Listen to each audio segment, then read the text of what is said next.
I'm Yuri. I'm Jakub. We're going for a manual drive.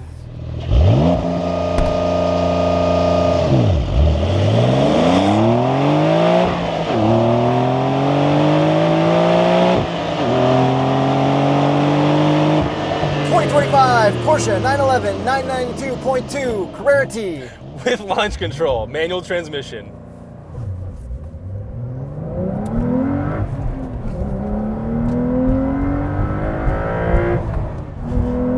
Feels pretty good. It just hooks. You know what? I shifted early. I noticed. Because the weird digital gauge clusters threw me off. Horsepower and torque. 388 horsepower, 331 pound-feet of torque from a 3-liter twin-turbo flat 6-cylinder. And we're taking a quick couple turns at Toronto Motorsport Park before we get onto the road, and boy, does this feel like a cheat code car. Yeah, this is straight cheater mode. Like, this is unreal through here. And Carrera T means it is manual only, the lightest 911. Yeah, there are some cool changes for this year. Well, for this generation now. And pretty much the only way to get a manual 911 besides a GT3. It is not pretty much. It is the only way. Besides a GT3. Yeah. I guess 911 ST's gone, right? Well, yeah, because it was 1 year only. That was dreamy. That was. I could not downshift through that turn. Feels fantastic through there. Let's get onto the road where this car is going to live for most people. What do you want to chat about first? Maybe the looks, maybe the lightweight stuff, maybe the options it gets compared to a regular 911. Okay, so let's get into the T-specific stuff. T is for Touring. Yes. So this is manual transmission only. How did you know? Is it because there's stickers on the side, little logos everywhere, the lights when you open the door? Yes, Yuri, that's exactly how I knew. A little much. It is a little bit much. It's definitely like cars and coffee special. But yeah, so in the previous generation, they had a PDK and a 7-speed manual. And now they've completely eliminated the PDK and made this manual only. Why does this one only say 6? Where's my number 7? So they got rid of the 7th gear and reworked that gearbox to make it a 6-speed. It is not the GT3 transmission, which you can also get in manual. And it's got a walnut exposed wood shifter. Yeah. And boy, does this ever feel good. This is like the notchiest, clickiest, perfect non-movingest It's unreal. shifter of all time. And then the clutch pedal feels great too. We got auto rev match. It just feels perfect. Perfection. This whole car, the transmission, everything feels like it's been carved out of a solid block of aluminum. Like a solid block of we got everything right. It's incredible. Okay, so more specific T stuff. We've got lightweight glass like we've had in previous generations. It's got the smallest, littlest lines that you can barely see. What we're missing from previous ones was we don't have like cool door pulls like we had kind of like a GT3. Yeah, that was really fun in the 991.2. This is like similar to like 992's regular. So like you do get like regular stuff as well. And then this one actually has a sunroof. But no glass. Yeah, it like comes off like that's kind of weird. Yeah. You can also get this in cabriolet. Yes, which also previously never existed. You can also delete the rear seats, which we have. And you can also get carbon buckets, but we don't have them. Yeah. Which is cool. And then every 911 Carrera T has rear steer. Yes. And we got adaptive suspension from the GTS, I think. Yes. Just normal and sport. There's only 2 modes. But in normal, it's a little bumpier than I'd like, but I think it's fine for a 911 Carrera T. And then we also get a lot of the color blue for some reason. It's an option. It's a gentian blue interior. I don't really like the color blue in cars. But I don't mind it. I get why people would like it. It's a really nice sparkly blue as well in the sun. Blue seatbelts, blue there, blue stitching. Yep. If you like the color blue.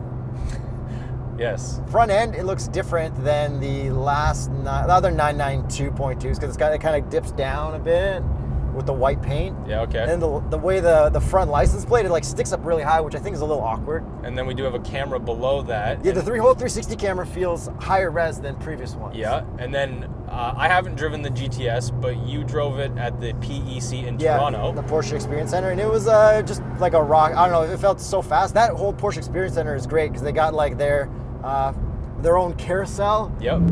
Wow, we gotta go to Germany now. And their own corkscrew.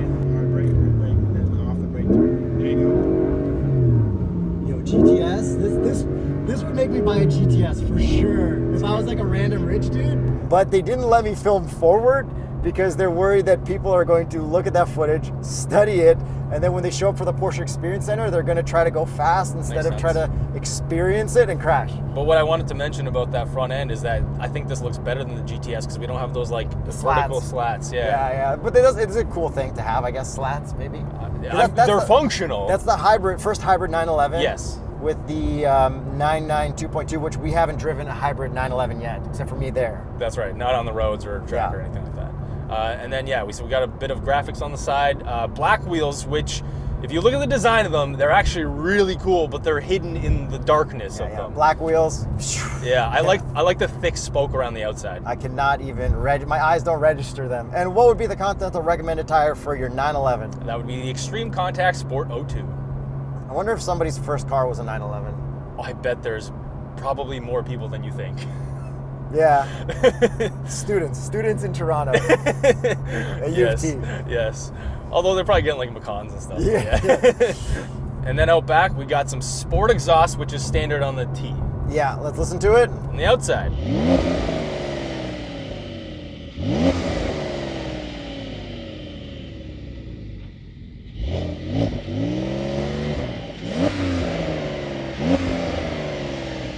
What about from the inside, Yuri? Give me a downshift.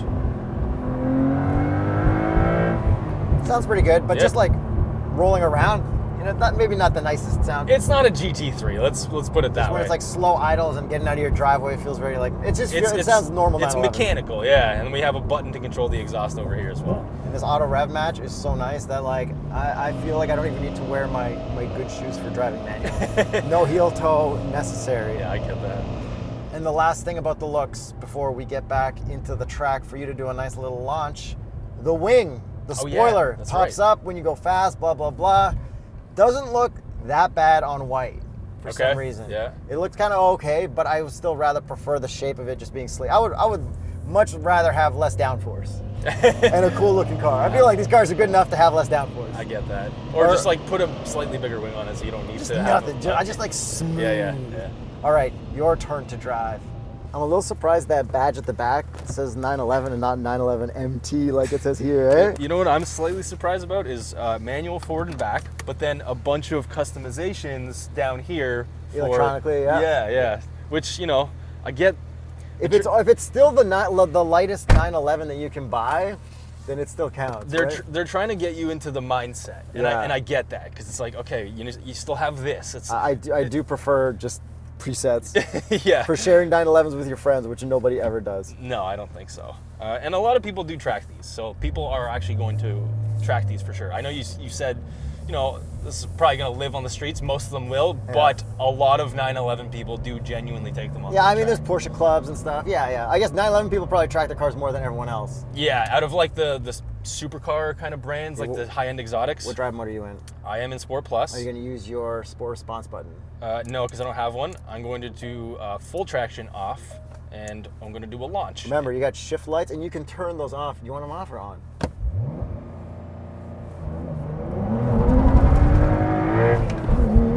Heck yeah. This launch is fantastic. Wow. What a great amount of power. Not too much, and it is nice and quick. Yeah, man, I should have put PSM all the way off. Jeez Louise. Dude, no, I just slipped the clutch properly. Oh, dude, this handles so well. Like, this is cheater mode. It's all these 911s are always just such cheater cars. They're so easy to drive quickly. And, like, I understand why they have the whole PEC thing, because if you drive a car on the track and you're like, wow, I am literally a hero. Yeah. Like the first time you get into one of these. You feel like you can accomplish anything. They've got like the way they show off their traction control system on the slip courses and how it saves you. Yeah, like you can get oversteer out of this. That's enough to sell someone 3 Macans than a 911. Yeah, dude, this is so fun. Like, what a fantastic car to drive. And it just feels so solid. So the dampers are also retuned for this as well. And I believe the anti-roll bar as well, specific to the T. This just drives fantastic. Like, I understand why people would drive these to the track, at the track, drive home in air conditioning, and just like have a great time all day. And assuming they are pretty reliable, seeing on the forums and stuff, people love these things. So I totally get why somebody would buy this. Does it feel like twin turbo to you? No. Like, I hear the turbos, which is cool. And I do You get can like kind of feel it once you get yes, higher up. exactly. But Like it still feels generally pretty normal. yeah, like really high up in the RPMs. That's when you start to like feel it. But man, what a fantastic car on the track. Super easy to But drive. like, hey, if you tracked it, if you went to a track day, Yeah. would you use the auto rev match or would you turn that off so you could be faster? Like, at what point does your laziness Okay. take over because you have the option? Very valid question. So if I wasn't as familiar with the track, I would leave it on until I got familiar with it, and then I would turn it off. That's how I'd probably approach that. Yeah, yeah. Because like I still want to have some fun. Or if you had to be faster than somebody. Yeah. You know what? If I got to be faster, I got to be faster. Exactly. If Ron Fellows is there, I'm leaving it on. You try to chase Ron Fellows in a Corvette? I need to be at least within 10 seconds of his Delta. So ambitious of you. Yeah. I'm just being realistic here. Okay, so onto the road. What a great amount of power, and like, oh, this transmission, they nailed it. Like, yeah. there's the pedal box too. Everything about it is perfect. Right at the end of manual transmissions. That's so unfortunate. It does kind of suck though that you got to like go so high up to get a manual. You can't just get like a nice, cheap, easy base 911 manual. Well, that's the thing. It's like this is a quote unquote entry level model, but it's pretty expensive now. When we originally drove the 991T, that was somewhat affordable-ish. I know inflation and everything like that, but like they've jumped quite a bit in the last year or two, especially with like the GT3 as well. Because when I drove that one brand new in Spain earlier this year, that was like a big jump in price. So they had to do it for the rest of the lineup too. And then competition for this, like manual high-end sports cars. Nothing's manual really, like a Lotus. Is there an Aston Martin manual, or is that's already done with that V8? I think only when you get into the insane like one of one kind of ones. Well, like didn't they make a? They did at first, but I think that's gone. And then Lotus, we've never driven one, so bring one to Toronto if you want that car to exist. Yeah, the Emira in the Toyota V6 engine version, I believe. Yeah. Because they also have the AMG, which is a 4-cylinder, but then it's dual clutch. I guess, does this compete kind of with the Z06, even though... It's a 911. Yeah, it would. Except Z06 doesn't come in manual. No. So it's like the only manual transmission.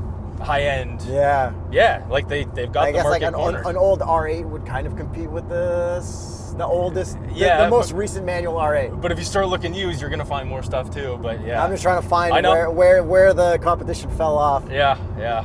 One other thing I want to talk about looks-wise and performance-wise with those retuned dampers is we actually sit a little bit lower than a regular Carrera, and it is noticeable. Like, it looks cooler than a regular Carrera just because of the stance. Yeah. Okay, other looks things. Frunk. Oh, yeah. Still works great. Functional. Nothing too crazy with it. No. Nothing at all, actually. Yeah, actually, no. And then we have the button for the rear where we can check our... Engine oil! No. Oh. Can we? Yeah. Oh. Well, you check it by filling it up. You can't check the dipstick. That's what I said. You can add more. Yes. But you can't check it. Yeah, you got to check it. It fails the dipstick test. Yes. And what would be the TotalEnergies recommended oil for your 911 Carrera T? That would be the Quartz Ineo FGO 5W40. Always follow your manufacturer's recommended guidelines. So driving here, we do have cruise control. We have lane assist, no adaptive. Yep. I did not find blind spot monitoring. No. I'm like, wait a second. I turned off my right signal. Oh, there's a guy next to me, and like nothing happened. I'm like, oh, that's interesting. As embarrassing as this may sound, I just noticed that the mirrors are not white. Yeah, in a different color. But I'm fully aware of. I'm just gonna put that out there. And then look, we got a cup holder, which will fit a small cup just fine. Very nice. And then we got this cup holder here. Yep. And then our visors do not extend. Ah. I tried. The sun was in my eyes. 3, 2, 1. Fail. I know. But they are leather. Yeah, look how weird the sunroof is. These are the buttons for it. Yeah. I guess, is this like a Corvette Targa that can come off? Well, It just looks worse when it's... I mean, Porsche's had a Targa too, right? I know, but this is like, you know how Corvettes, you can just pull the thing off? Yeah. This... You can't pull off. But it opens up, but it doesn't look as cool. No. I guess it would be kind of like a Targa, but the Targa 911s I know. would be glass. I know. That's what I'm saying. Hey, they did something different, right? They always have to do something a little bit different in every single model because, I mean, the 911s have been so similar over the years that they have these minor little things all the time. Okay, sound system good, Apple CarPlay, Android Auto, wired wireless. I had a bunch of trouble connecting it, so I wasn't really stoked on that.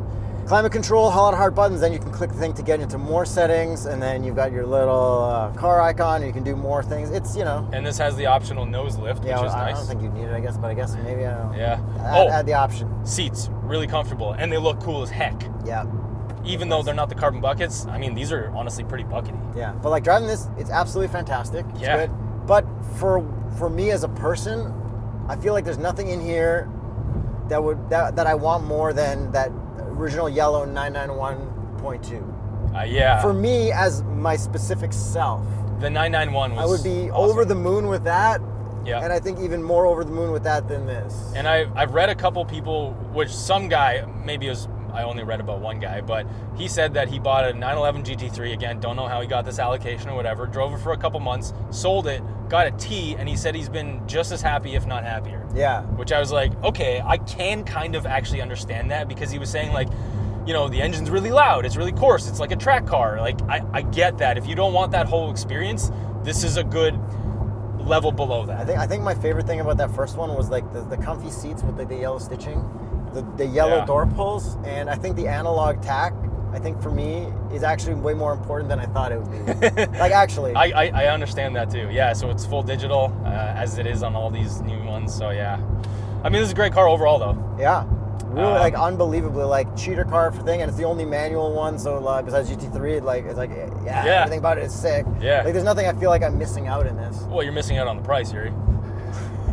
Let's get to the price. This one starts at $149,200 Canadian. and this one is fairly lightly optioned at $164,200. Plus the price of two Macans. Well, it's a T, so I don't There's think. no way they're gonna let you get this without a Macan I or think- a I think you can Cayman. get an allocation for this fairly easily. Let us know in the comments if you've tried to get an allocation for a T. I think it's going to be pretty easy. Or go to tsp.truecar.com and buy an older 911. I think we should go back in time and review some like 2010s, 2000s, I would love to. 911s. Yeah. Experience it. I bet you that's like a whole different analog experience. For sure. Can't wait. Thanks for watching. Thanks for subscribing. See you guys in the next video. I'm Yuri. I'm Jacob. And we just went for a drive. Watch this video next. It's a good one. It's probably another 911. I don't know, something. Just click.